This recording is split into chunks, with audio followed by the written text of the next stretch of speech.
want a man for president who's seasoned through and through, but not so doggone seasoned that he won't try something new. A man who's old enough to know and young enough to do. Well, it's up to you, it's up to you, it's strictly up to you. Do you like a man who answers straight, a man who's always fair? We'll measure him against the others, and when you compare, you'll cast your vote for Kennedy and a change that's overdue. So it's up to you, it's up to you, it's strictly up to you. Yes, it's Kennedy, Kennedy, Kennedy, Kennedy, Kennedy, Kennedy, Kennedy, for me.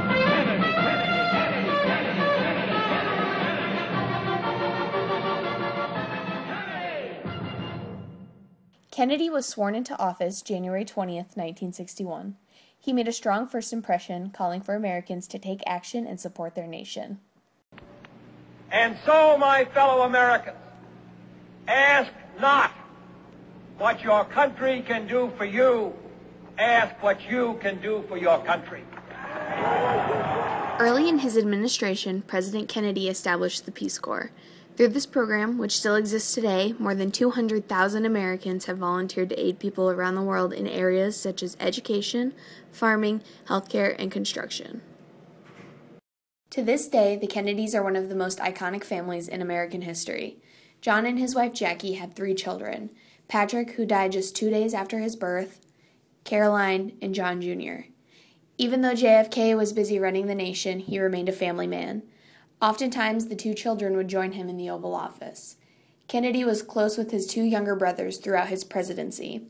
Bobby was appointed Attorney General while also being the closest advisor to the president, and Ted entered the Senate to fill the spot once held by JFK. When Kennedy succeeded President Eisenhower, he approved the plan to overthrow communist leader Fidel Castro in Cuba. The CIA trained Cuban exiles secretly for over a year for this endeavor.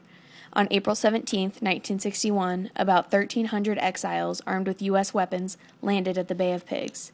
From the start, the exiles had no chance, and Kennedy canceled the planned U.S. air support.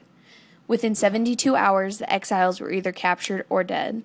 The Kennedy administration were embarrassed and devastated by the outcome of this failed attempt, which ultimately led to the Cuban Missile Crisis.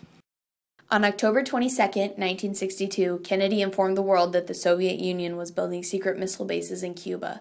He publicly demanded their removal and ordered a naval blockade of the island. Although his military advisors recommended that Kennedy launch airstrikes against the missiles, Kennedy pursued a strategy of negotiation. The Russians backed down and removed their missiles from Cuba. Kennedy had successfully avoided what could have been World War III. Nearly 50 years ago, Kennedy proposed a bold challenge: send a man to the moon by the end of the decade. The president determined that safely landing a man on the moon would be technologically daunting, but it was a goal that the United States could reach before the Soviet Union. We choose to go to the moon in this decade and do the other things, not because they are easy, but because they are hard. Because that goal will serve to organize and measure the best of our energies and skills. Because that challenge is one that we're willing to accept, one we are unwilling to postpone, and one we intend to win, and the others too. Kennedy's dream became a reality on July 20th, 1969, when Apollo 11 commander Neil Armstrong took a small step for himself and a giant step for humanity, leaving a dusty trail of footprints on the moon. On November 21st, 1963, the president flew to Texas to give political speeches across the state. The next day, as his car drove slowly past cheering crowds in Dallas, shots rang out. Good afternoon, ladies and gentlemen. You'll excuse the fact that I'm out of breath, but about 10 or 15 minutes ago, a tragic thing, from all indications at this point, has happened in the city of Dallas. Let me quote to you this. President Kennedy and Governor John Connally have been cut down by assassin's bullets in downtown Dallas. They were riding in an open automobile when the shots were fired. The president, his limp body carried in the arms of his wife Jacqueline, has rushed to Parkland Hospital. Shortly after the shooting, police arrested 24-year-old Lee Harvey Oswald and charged him with the murder. On November 24th, Jack Ruby shot and killed Oswald, silencing the only person who knew the reason for the assassination and the details of how it was carried out. The news spread fast about Kennedy's death. Many citizens were in a state of complete shock, sorrow, and confusion. The event left a lasting impression on Americans as the question, "Where were you when you heard about Kennedy's assassination?" became a common topic of discussion. John F. Kennedy asked us to take a stand, think beyond our borders, and dream of things that never were. He helped us imagine a world without war and urged us to put aside our differences.